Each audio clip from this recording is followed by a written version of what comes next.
Bom dia, meus amores! Sexta-feira, dia de lembrarmos a paixão de nosso Senhor Jesus Cristo. Mas eu não posso deixar de agradecer por mais um ano de vida. Hoje, embora não estejamos ao vivo, eu faço a gravação dessa live já com o coração muito agradecido, porque mais uma vez Deus permite que eu viva um dia de misericórdia, um dia de celebração, um dia em que eu posso me lembrar de que Ele sonhou comigo e que me mandou para essa terra. Me mandou como uma criatura dele, escolhida para estar com Ele, escolhida para me desenvolver e retornar a Ele. Eu gostaria que você também se enchesse de graça, de alegria, e comigo me celebrasse o dom da vida. Não só da minha vida, mas de tantas pessoas que hoje celebram esta alegria. porque Deus fez grandes coisas em mim. Não porque eu sou grande, mas porque eu sou miserável. E Ele extremamente misericordioso. Então eu já agradeço a sua companhia e a companhia de todos os dias. E me coloco mais uma vez, quero reforçar esta minha missão. Me coloco mais uma vez à disposição de Deus como instrumento, como ferramenta, para que o nome dele seja sempre louvado, sempre honrado por tantas coisas que ele faz conosco. Eu quero agradecer porque você está aqui comigo, fazendo parte dessa missão. E porque realmente meu coração transborda de alegria. Não tenho nem palavras para agradecer por você compartilhar comigo esse momento. Ontem nós falávamos de compartilhamento, de vida, daquela união em que Deus sonhou para Maria e José.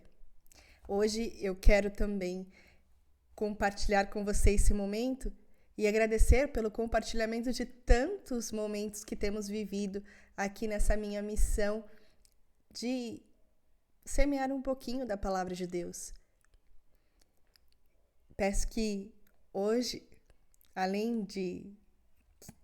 Não é necessário nem me dar os parabéns, mas que reze uma Ave Maria por mim, para que eu continue, para que eu persevere e para que Deus tenha misericórdia, sempre me ajudando a permanecer em pé e fiel. Vamos hoje rezar, já iniciar o nosso dia rezando, agradecendo a Deus por todas essas coisas e nos colocando à disposição dele. Nós estamos reunidos pelo sinal da Santa Cruz. Livrai-nos, Deus nosso Senhor, dos nossos inimigos. Em nome do Pai, do Filho e do Espírito Santo. Amém. Vinde, Espírito Santo, vinde por meio da poderosa intercessão do Imaculado Coração de Maria, vossa amadíssima esposa. Mãezinha querida, a senhora que tanto tem preservado minha vida, me dado a oportunidade de me refugiar debaixo do seu manto, hoje eu te peço, mais uma vez, recebe a nossa consagração. Recebe todos aqueles que se colocam aqui, unidos, compartilhando deste momento e que querem tanto ouvir a palavra de Deus. A senhora que é cheia de graça, cheia do Espírito Santo, clame para que nós também recebamos esta graça de ter o Espírito Santo em nós. Tudo o que nos é necessário.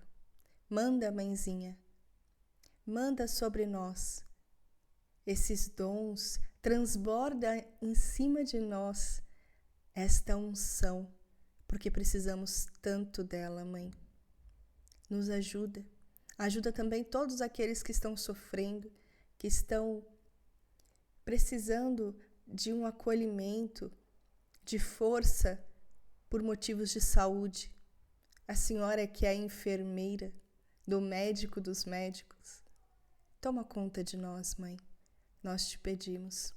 E se eu posso ser um pouquinho ousada, eu quero te pedir, mãe, um presente. Recebe as nossas orações e leve-a a seu filho Jesus. Dê a mim este presente. Ouça as preces que esses teus filhos que estão aqui reunidos fazem. Será para mim um grande presente ver cada um de nós cheios desta graça do Espírito Santo. Amém. Acompanhe aí na tela do seu celular, da sua TV, esta oração. Ó Maria, filha predileta do Pai, Mãe Santíssima de nosso Senhor Jesus Salvador, Esposa mística do Espírito Santo, Nossa Senhora de Pentecostes. Nós nos consagramos ao vosso maternal amor e vos tomamos como modelo perfeito de louvor a Deus, de santidade, de espírito missionário e evangelizador. Vós, que no dia de Pentecostes, junto com os apóstolos, ficastes repleta do inefável dom do Espírito Santo, ajudai-nos na efusão do mesmo Espírito que recebemos no dia do batismo, sermos constantemente fiéis ao Senhor. Amém. Nossa Senhora de Pentecostes, rogai por nós. E vamos então meditar sobre o tema de hoje.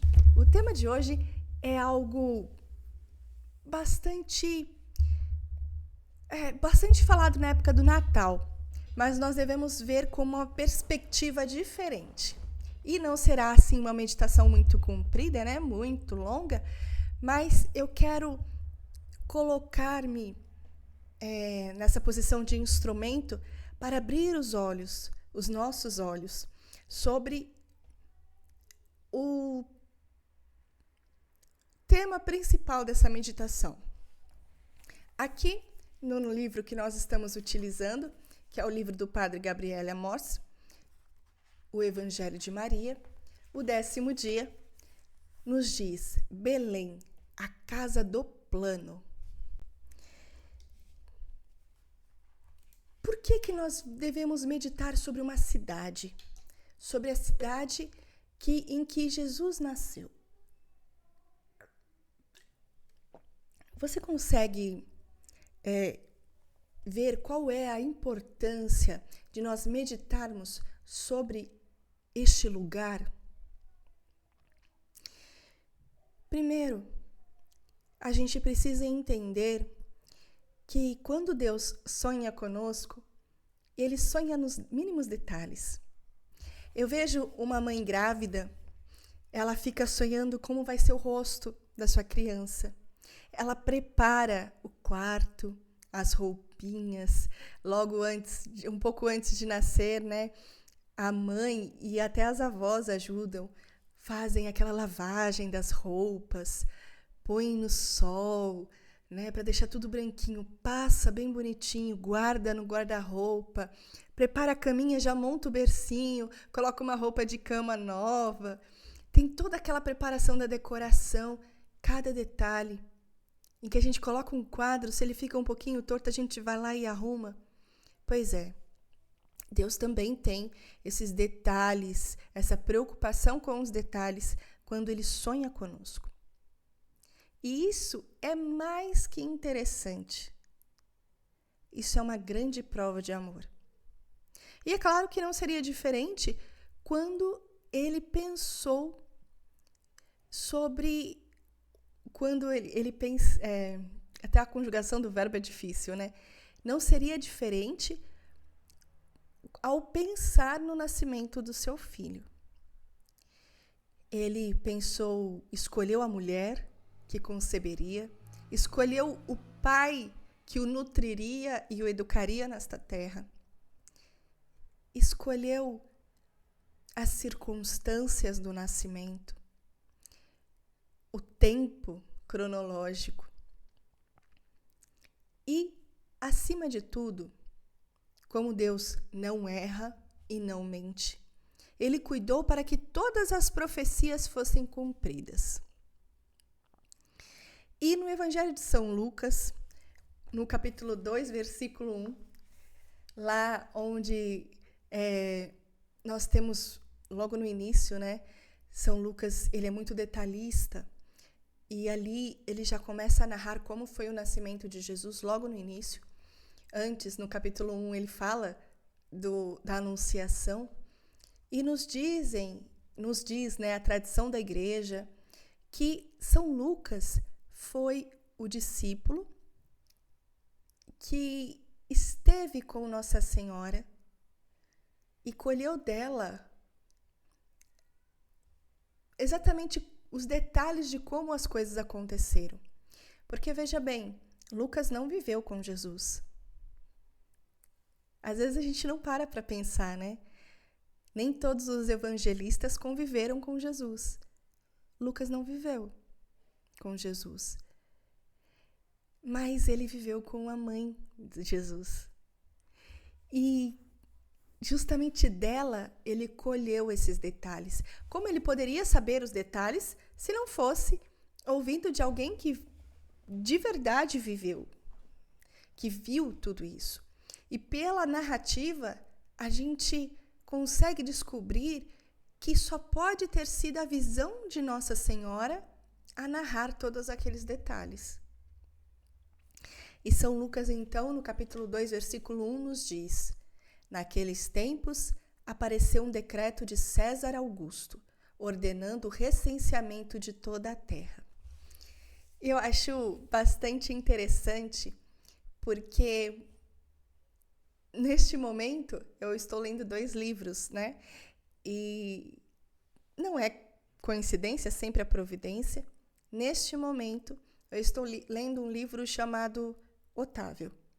E Otávio foi um imperador romano que reinou logo depois de Marco Antônio, que reinou logo depois de Júlio César. E Augusto chegou a dividir o reino com Marco Antônio. Então a gente vai começando a se localizar na história do tempo. E César Augusto determinou, durante a Pax Romana, como foi dito naquela época, determinou que houvesse um recenseamento para que ele pudesse organizar melhor a república, organizar melhor o governo. E cada um deveria subir à sua cidade para dar o seu nome, para dizer qual era a sua família, a sua cidade de origem. E José, como descendente de Davi, nascido em Belém, deveria subir àquela cidade. A gente também não para pensar que esta Belém é a mesma Belém em que Davi foi escolhido rei. Não sei se você se recorda, mas dentre todos os filhos, Davi era um pastor. Estava lá cuidando do rebanho. E quando Saul veio para ungir o rei, porque Deus havia mandado, Saul, um profeta, mandou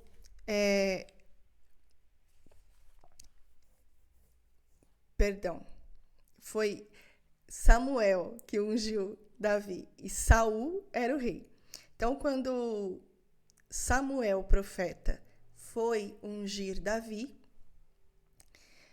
apresentaram-se todos os filhos, menos Davi, porque o pai de Davi, Davi não é nada, Davi é só um menino, está ali pastoreando, ele não vai ser o rei, ele não tem capacidade de ser o rei. Nem chamou Davi. Mas Samuel olhou todos os filhos e não era ele. Ele não sentiu no coração que o rei estava dentre aqueles filhos. E perguntou ao pai: não está faltando ninguém, não? Aí o pai falou: tá, o Davi, mas o Davi é uma criança, ele está lá pastoreando. Samuel falou: então vai buscar Davi. Quando Davi chegou, Samuel falou: é ele. E ungiu Davi. E onde estava aquela família? Onde nasceria a grande cidade de Belém? Onde já era Belém, mas onde nasceria a grande cidade de Belém?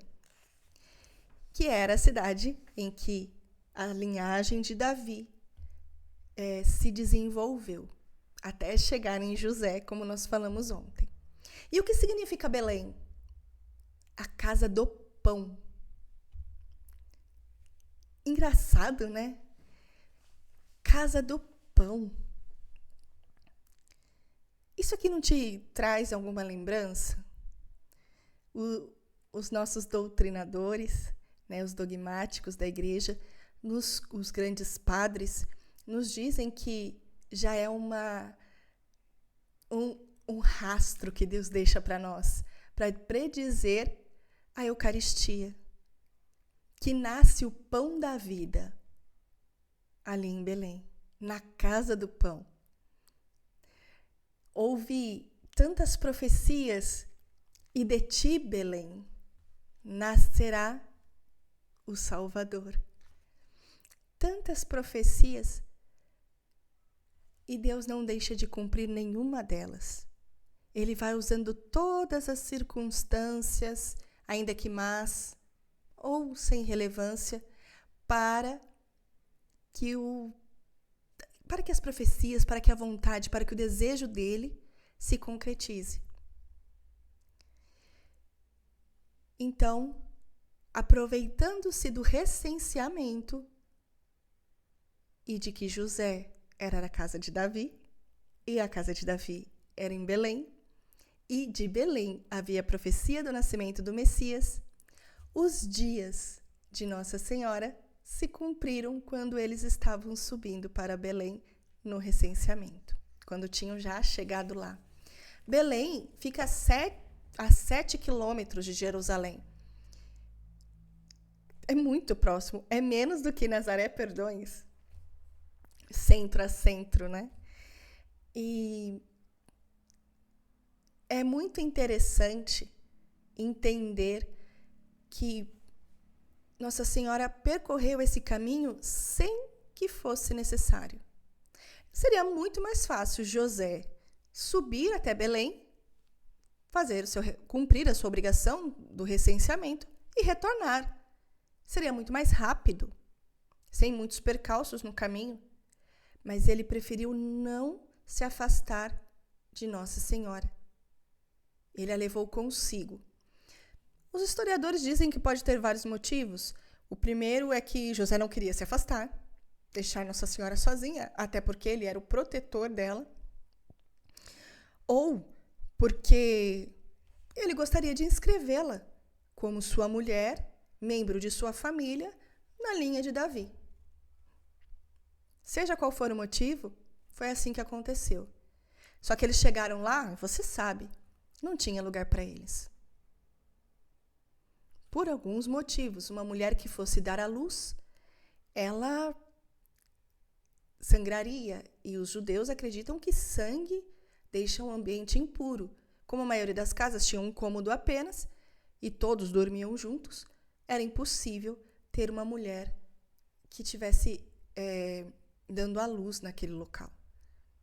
A hospedaria cobrava e talvez José e Maria não tivessem esse dinheiro. Então, José, que viveu ali naqueles arredores, conhecia as grutas, os lugares.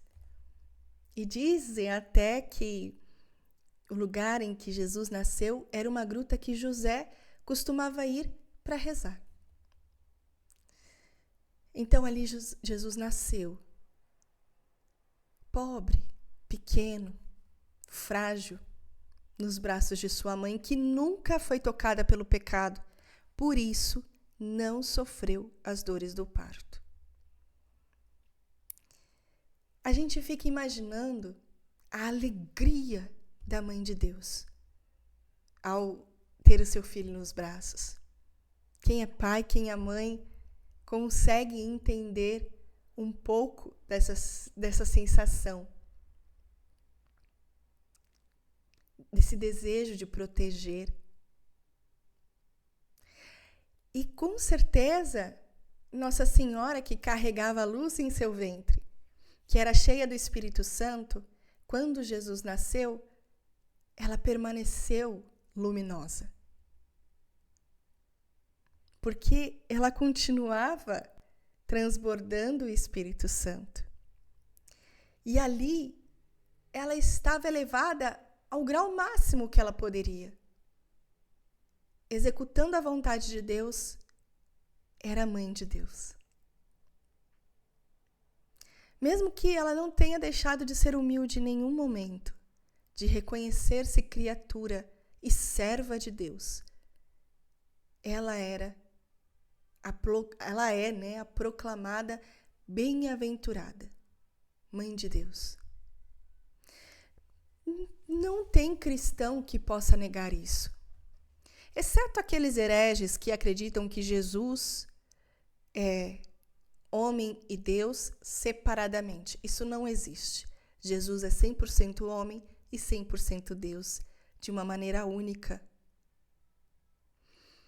Então, Se Jesus é Deus, Maria é mãe de Deus. Isso é lógico, é racional. Tanto que, desde muito cedo, desde os primeiros cristãos, Nossa Senhora era chamada de Theotokos, mãe de Deus. Até que veio Nestório, falou essa heresia, e daí o concílio de Éfeso pôs uma pedra e disse, sim, Maria é mãe de Deus. Mas eu separei aqui um parágrafo muito interessante e muito esclarecedor desse livro, que nos diz: a intenção nunca foi fazer de Maria uma deusa. Ela segue sendo humilde criatura como nós, como eu e você, que teve a necessidade de ser redimida por Cristo, em Cristo. Só que a redenção dela foi antecipada, por isso ela é imaculada. Esse título tampouco significa que Deus precise de uma mãe para lhe transmitir a divindade. Até porque a divindade vem do próprio Deus, não da mãe. O título de Mãe de Deus é um título cristológico. Significa que Jesus, nascido de Maria, é o verdadeiro Deus. Que Maria carregava Deus. E não que ele era Deus porque estava em seu ventre. Às vezes as pessoas fazem uma leitura inversa ou acham que nós fazemos uma leitura inversa. Não. Como a própria Ave Maria tem a palavra Jesus em seu centro. Como a própria mãe sempre disse, fazei tudo o que ele vos disser. Nada Nossa Senhora faz que não seja pela vontade de Deus, que não seja apontar o seu filho. É justamente isso que esse título quer dizer. Jesus é Deus desde o primeiro instante da sua concepção, desde a anunciação do anjo, em que o Espírito Santo cobriu Nossa Senhora com sua sombra. E ali o Verbo se fez carne e habitou entre nós. Devemos saber expressar com exatidão o que quer dizer Maria, Mãe de Deus. Porque eu não sei você, mas eu não suportaria alguém falar mal de minha mãe. Eu não suportaria alguém mentir sobre a minha mãe. Eu não suportaria alguém zombar da minha mãe. Não.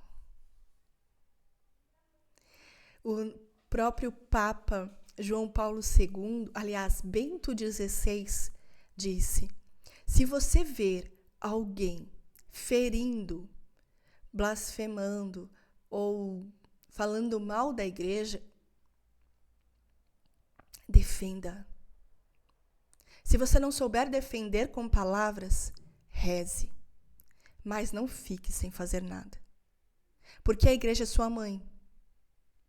E essa é a mesma postura que nós devemos ter quando falam de Maria. Maria estava em Belém por uma vontade de Deus. Era mais fácil para que ela estivesse na casa dela, aguardando a chegada do menino Deus, sem que pudesse sair do seu conforto, assistida por parentes e amigos, não numa terra distante da sua, correndo perigos.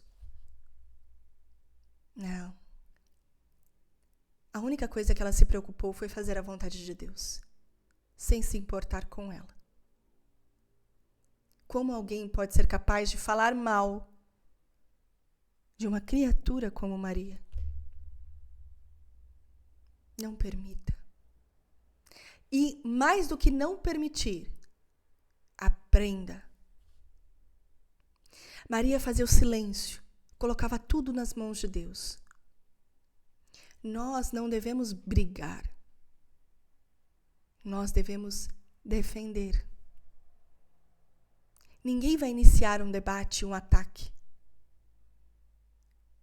Mas é preciso que você se defenda, você tem o direito como dizem, inalienável, um direito natural de defesa. E defender a mãe do meu Senhor, eu acho que é mais do que um dever. Chega a ser causa de honra para cada um de nós. Ela que nos protege também deve ser defendida. Não porque ela precise, porque ela é a rainha dos anjos, mas porque é uma honra estarmos alistados neste exército. Então eu quero te convidar a, nesta manhã, se colocar em oração novamente e pedir à Mãe esta graça. Mãe, a senhora que teve a coragem de estar aos pés da cruz e que ninguém teve a coragem de tirá-la daquele lugar.